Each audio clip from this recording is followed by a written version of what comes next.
ଜାତୀୟ ସଙ୍ଗୀତ କଳା କେନ୍ଦ୍ର ପକ୍ଷରୁ ସ୍ୱାଧୀନତା ଦିବସ ପାଳିତ। ରାଜ୍ୟର ଏକ ଅଗ୍ରଣୀ ସାଂସ୍କୃତିକ ପ୍ରତିଷ୍ଠାନ ଜାତୀୟ ସଙ୍ଗୀତ କଳା କେନ୍ଦ୍ର ପକ୍ଷରୁ ଦେଶର 80ତମ ସ୍ୱାଧୀନତା ଦିବସ କଳା କେନ୍ଦ୍ର ପରିସରରେ ମହାସମାରୋହରେ ପାଳିତ ହୋଇଯାଇଛି।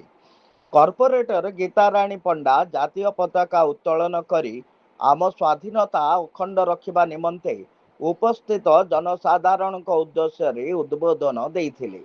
କାର୍ଯ୍ୟକ୍ରମର ଦ୍ୱିତୀୟ ପର୍ଯ୍ୟାୟରେ ବରିଷ୍ଠ ସାରସ୍ୱତ ସାଧକ ହାଡ଼ିବନ୍ଧୁ ମାଳିଙ୍କ ଅଧ୍ୟକ୍ଷତାରେ ଅନୁଷ୍ଠିତ ସାଧାରଣ ସଭାରେ ସୀମାନ୍ତ ନଟରାଜ, ଡାକ୍ତର ତିରୁପତି ସାହୁ, ସମାଜସେବୀ ଦୁର୍ଗା ପ୍ରସାଦ ପଣ୍ଡା ଓ ପୂର୍ଣ୍ଣଚନ୍ଦ୍ର ମିଶ୍ର, ବରିଷ୍ଠ କଳାକାର ସଂଘ କାର୍ଯ୍ୟକାରୀ ସଭାପତି ଦୁର୍ଗା ପ୍ରସାଦ ଆଚାର୍ଯ୍ୟ ପ୍ରମୁଖ ଅତିଥି ଭାବରେ ଯୋଗଦେଇ ସ୍ୱାଧୀନତା ସଂଗ୍ରାମର ଇତିବୃତ୍ତ ଉପସ୍ଥାପନ ସହିତ ସମ୍ପ୍ରତି ଆମର କର୍ତ୍ତବ୍ୟବୋଧ ଉପରେ ବିଶେଷ ଆଲୋକପାତ କରିଥିଲେ। କାର୍ଯ୍ୟକ୍ରମ ପ୍ରାରମ୍ଭରେ କଳାକେନ୍ଦ୍ର ସମ୍ପାଦକ ସ୍ୱର ଗୌରବ କୃଷ୍ଣ ପ୍ରସାଦ ସାବତ ସ୍ୱାଗତ ଭାଷଣ ଓ ଅତିଥି ପରିଚୟ ପ୍ରଦାନ କରିଥିଲେ।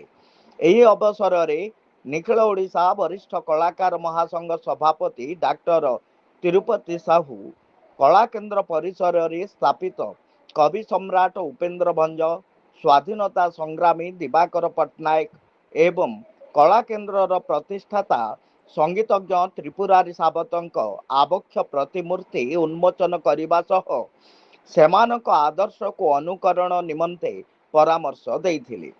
ପରେ ପରେ ସୁଧାଞ୍ଜଳି ମିଶ୍ରଙ୍କ ସଂଯୋଜନା କ୍ରମେ ଦେଶାତ୍ମବୋଧକ କବିତା ଆସର ଅନୁଷ୍ଠିତ ହୋଇଥିଲା। କାର୍ଯ୍ୟକ୍ରମର ଅନ୍ତିମ ପର୍ଯ୍ୟାୟରେ ଉଦ୍ଘୋଷକ ସୂର୍ଯ୍ୟନାରାୟଣ ପାତ୍ରଙ୍କ ସଂଯୋଜନା କ୍ରମେ ସର୍ବଶ୍ରୀ ରମେଶ ଚନ୍ଦ୍ର ସେଠୀ, ଆଶୁତୋଷ ମହାପାତ୍ର, ପୀତାମ୍ବର ଆଚାରୀ, କିରଣ କୁମାର ମହାନ୍ତି, ଭୀମ, ଲକି, ରୁବିନା ଆଦି କଣ୍ଠଶିଳ୍ପୀମାନେ ଦେଶାତ୍ମବୋଧ ସଙ୍ଗୀତ ପରିବେଷଣ କରିଥିଲେ। ପରିଶେଷରେ ସୁଭାଷ ଚନ୍ଦ୍ର ସାହୁ ରୋଶନ ଆନୁଷ୍ଠାନିକ ଧନ୍ୟବାଦ ଅର୍ପଣ କରିଥିଲେ। ମଞ୍ଚଜ୍ୟୋତି ନ୍ୟୁଜ ତରଫରୁ ସୁଭାଷ ଚନ୍ଦ୍ର ସାହୁ ରୋଶନଙ୍କ ରିପୋର୍ଟ।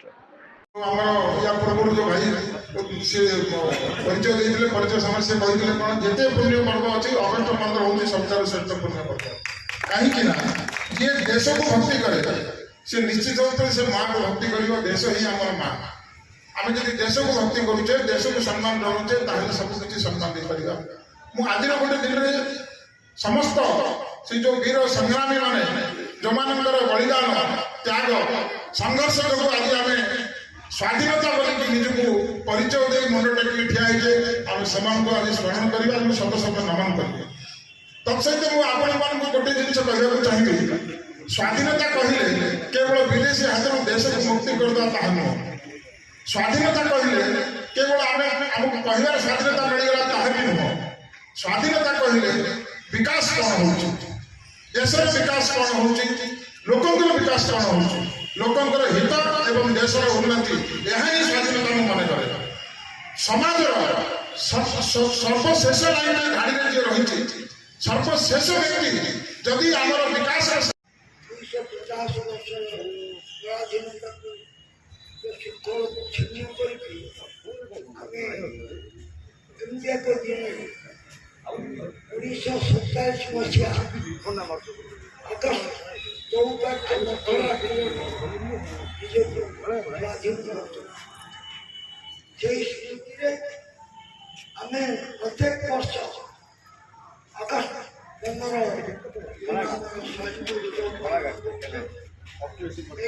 ରଖିଲେ ଆମର ଦକ୍ଷିଣ ଓଡ଼ିଶା ଅନ୍ୟତମ ପ୍ରାଚୀନ ସାହିତ୍ୟ, ସଙ୍ଗୀତ, କଳା ବିଭିନ୍ନ କ୍ଷେତ୍ରରେ ସୁନାମ ଅର୍ଜନ କରିଥିବା ଆମର ଜାତୀୟ ସଙ୍ଗୀତ କଳା କେନ୍ଦ୍ର ତରଫରୁ ଆୟୋଜିତ କାର୍ଯ୍ୟକ୍ରମର ସମ୍ମାନିତ ଯେଉଁଠି ଶିକ୍ଷାର ଅଭାବ ରହିଛି, ସ୍ୱାସ୍ଥ୍ୟର ଅଭାବ ରହିଛି, ଗମନାଗମନର ଅଭାବ ରହିଛି, ଏଇଭଳି ବହୁତ ଜିନିଷ ଆହୁରି ଆମକୁ କରିବାର ବାକି ଅଛି। ତେଣୁ ଏଇ ଭାରତ ବର୍ଷରେ ଯେଉଁ ଆମର ନବଯୁବକ ଆଉ ଯୁବତୀମାନେ ଅଛନ୍ତି, ସେମାନଙ୍କ ହାତରେ ଏଇ ସାରା ଭାରତ ବର୍ଷର ସମସ୍ତ ସ୍ୱାଧୀନତାର ଶ୍ରେୟକୁ ବଞ୍ଚାଇ ରଖିବା ପାଇଁ ସେମାନେ ସଂକଳ୍ପ ନେବାକୁ ପଡ଼ିବ।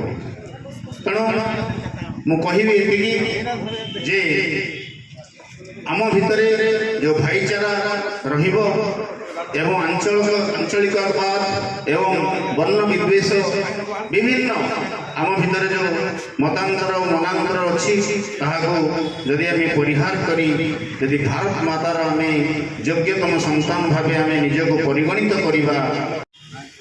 ବନ୍ଧୁଗଣ, ଆଜି ଗୋଟେ ପବିତ୍ର ଦିନ କହିଲେ ଅତ୍ୟୁକ୍ତି ହେବ ନାହିଁ। ଦେଶ ଆଜି ସ୍ୱାଧୀନ ହେଇ 80 ବର୍ଷ ପରିଗଲାଣି। এই 80 ବର୍ଷ କିଛି କମ୍ ନୁହେଁ। ଭାରତବର୍ଷ ବାଧା ବିଘ୍ନ ସହି ଯେଉଁ ପ୍ରକାର କଷ୍ଟ ସହି ଆଜି ଦେଶର ଅବସ୍ଥା ଏତେ ଉନ୍ନତି ହେଇଯାଇଛି, ଆମେ ଭାବୁଛେ କିଛି ହେଇନି ବୋଲି। ବହୁତ ଜିନିଷ ହେଇଛି।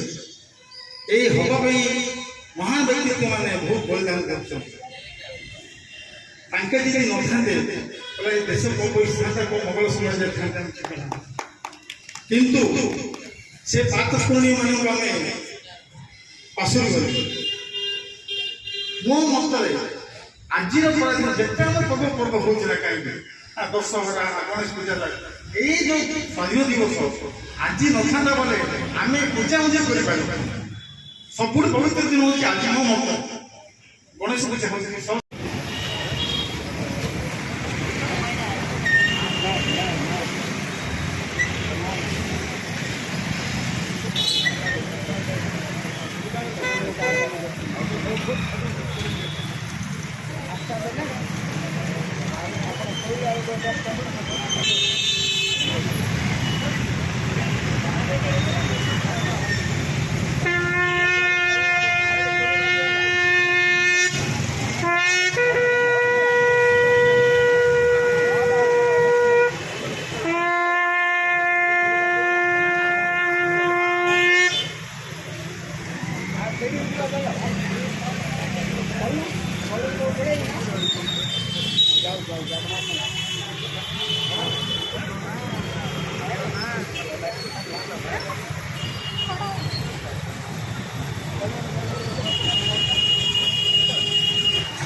ଫୁଲମାଳ